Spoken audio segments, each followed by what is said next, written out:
So Ryan, in the first chapter, all the soldiers are going off to Iraq and saying bye to their families, right? Yeah, that's where they introduced the first character, Jason Banks. He has a fiancée and his mom is going through chemotherapy while he's going to war. Oh yeah, so he's going to have a lot of mental stress with all of the things happening back at home while he's going to war. So the next character they introduce is Derek Jackson, right? Who reconnects with one of his high school friends who's also going into Iraq. Yeah, Jackson's the only main character that doesn't really have any motivational support for leaving. He has his parents who didn't show up, and he doesn't have a girlfriend. Unlike his high school friend who has a wife and a kid. Oh yeah, Erica Mendez is introduced, and she has trouble sleeping because she has flashbacks of when she got her arm torn off when she was in war by shrapnel.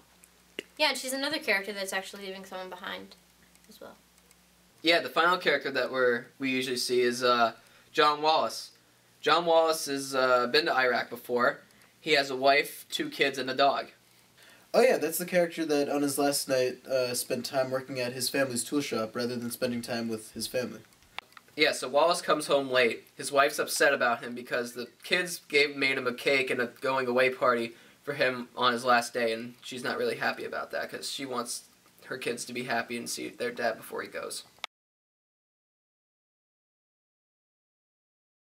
One of the most important parts in the novel, in my opinion, is when Jason Banks is in the little town in Iraq with the other soldiermen, and they see this one citizen, and he looks like he's dangerous and armed because he's like all sleeved and covered, but it turned out there's this one other guy who had like a heavy jacket on that Jason figures out is the actual threat. He has a bomb strapped onto him, and he commits suicide for his country, and Jason luckily survives. I think one of the most important parts of the book is when the soldiers are in their car patrolling, and they see a group of children throwing rocks at their car, and one of the soldiers is ordered to shoot at the kid, but he doesn't because he knows that it's morally wrong.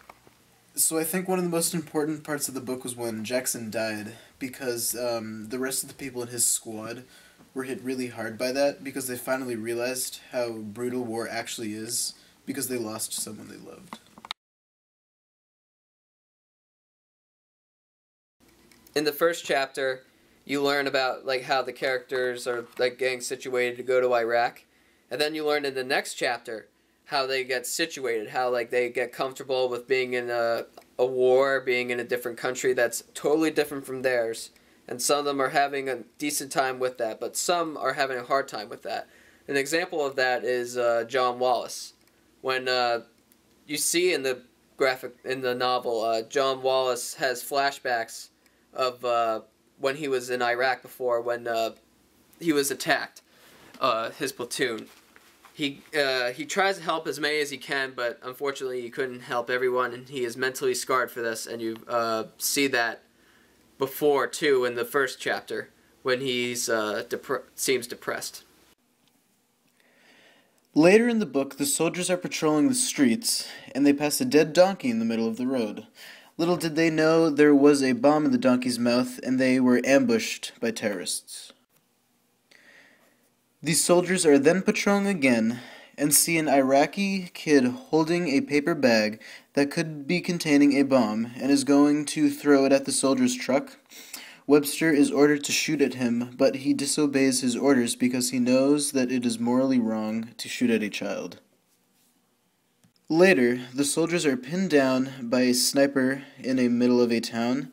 The sniper shoots Dog and kills him. The soldiers are hit hard by his death because they realize how brutal war can be because they lost a loved one. Later in the novel, the soldiers go to a funeral to provide security. During the funeral, there is a suicide bomber who detonates the bomb and injures Jason. Jason then hallucinates of a floating head saying all Americans are going to die, and later wakes up in a hospital screaming no. The last section of the novel shows how the soldiers recover after war. Many soldiers are waking up from their rest after being injured throughout their time in the service. As this part of the novel continues, it shows how the soldiers have a meeting to discuss Dog's death and how they feel about it.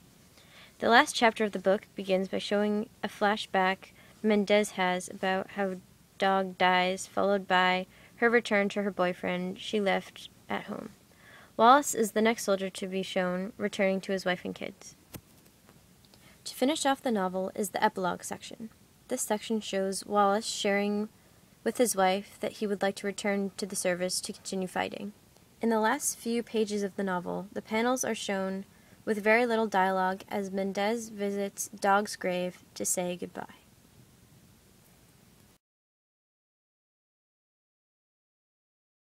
The page I traced was page 29.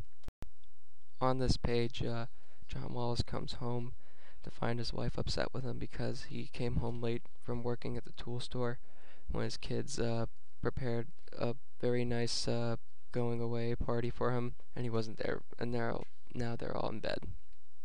This page is important because it shows that Wallace is not very happy, and his wife is still not understanding. This is also important because it shows the mental stress of being in the army and being a doctor and seeing all those people dying, and you feeling like that you can help them. And you can see through that, even though he's not saying anything about it, that he is still struggling over that, but yet he still likes his job. Another thing is that a person being in an army can leave mental stress with the family, and this shows another example of that. When his wife is not happy with him coming home late, her thinking that he is unhappy, but he is somewhat unhappy, even though he says he's not, because he's not doing what he wants to do. He's working at a tool store, but yet he still wants to be out there which is what he's going to do later in the book. The panels that I chose to trace are on page 108, part 4 of the graphic novel. This page shows a lot of importance to the graphic novel because this is an example of how human nature shines through even in the face of war. The panels are showing the situation where Jenkins is ordered to shoot at an Iraqi kid because he has a suspicious paper bag that could contain a bomb. Jenkins disobeys the order to shoot at him because he knows that it is inhumane to shoot at a child who seems suspicious. The panels that I chose to trace are on page 157. These panels show how soldiers can be affected mentally from war. These panels, in particular, show a soldier having a dream where the head of the terrorist that was killed beside him is talking to him. These panels also show how the terrorist wants the soldier to give up hope because he tells him that there's no way his country will win.